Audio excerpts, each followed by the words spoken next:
Have you ever tried to force yourself to be better, only to end up feeling worse?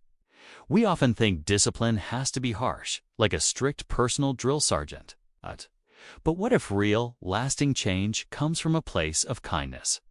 Let's explore gentle discipline, a concept rooted in Buddhist wisdom. It's not about punishing yourself into a new version of you.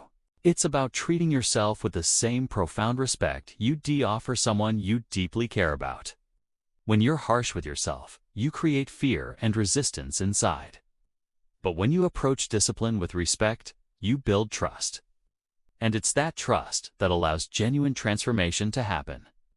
Self-respect means recognizing your efforts matter, even when they're not perfect.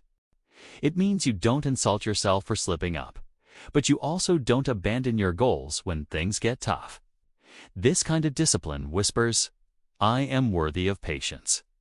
It understands that growth isn't a straight line and setbacks are just part of the learning process, not proof of failure. Imagine this shift. Instead of asking, "What's wrong with me?" you start asking, "What is this moment teaching me?"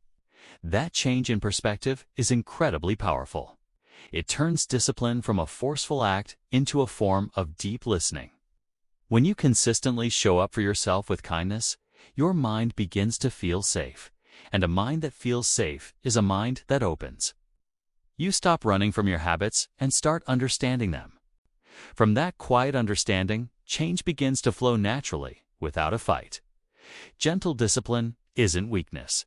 It's a strength that doesn't need to shout. It's the quiet confidence that says, "I will walk this path with care, even when it's slow."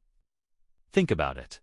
What truly transforms us isn't how hard we push, but how steadily we return to our practice.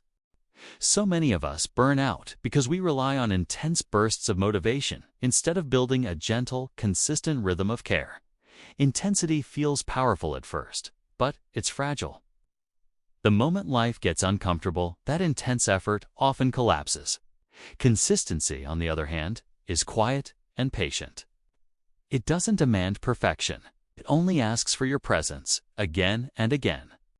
In Buddhist practice, the path is walked step by step, breath by breath. A single mindful breath taken every single day holds more power than a long-forgotten meditation session done once in a blue moon. Gentle discipline teaches you to value what you can actually sustain. It says, "Do what you can today, and then come back tomorrow." There's no rush. There is only continuity. When your practice is consistent, your nervous system starts to relax.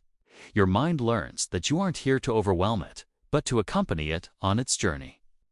This builds an unshakable trust within you. Over time, these small, consistent actions accumulate into deep, profound transformation. You don't need a dramatic, overnight change. You just need a faithful return.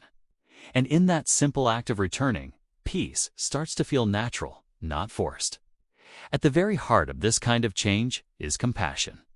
Without it, discipline becomes rigid, cold, and brittle. But with compassion, discipline becomes alive, warm, and humane. In Buddhist teachings, compassion isn't just something you offer to others. It's something you must first offer to yourself. When you meet your own struggles with gentleness instead of judgment, you stop creating an inner war. You stop fighting yourself, and that alone reduces so much suffering. Compassion allows you to see your mistakes clearly without being crushed by them. It says, "Yes, this happened. And I am still worthy of care." That kind of radical honesty, held in kindness, is what gives you the courage to keep growing. If you attack yourself every time you fall short, you'll eventually just stop trying. But if you try to understand yourself, you'll find the strength to keep going. In this way, compassion becomes the fertile soil where discipline can finally take root. You don't practice because you hate who you are. You practice because you care deeply about who you are becoming. You want less suffering for yourself and for others, so you mindfully choose actions that lead in that direction. Compassion doesn't make you weak. It makes you resilient. It gives you the strength to stay on the path without ever turning against your own heart. So, where do we start? Before we can change our habits, we must first learn how to simply see them. In Buddhist philosophy, awareness always comes before control. If you try to force a change in your behavior without understanding its roots, you just create more tension. But when you observe your own mind with kindness, you start to notice its patterns without getting swept away by them. You see when you react, when you avoid, when you cling, and when you resist. This simple act of seeing is already a form of freedom. Gentle discipline teaches you to pause instead of punish. Instead of thinking, "I shouldn't be feeling this way," you begin to ask, "What is happening inside me right now?" That simple question opens up a space. And in that space, you are no longer trapped in your automatic behaviors. You become a witness to your own life.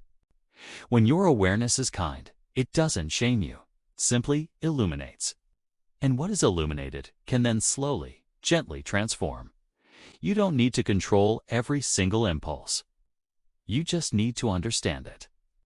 Understanding softens the grip of old habits. It allows you to respond to life with wisdom instead of just reacting to it on autopilot.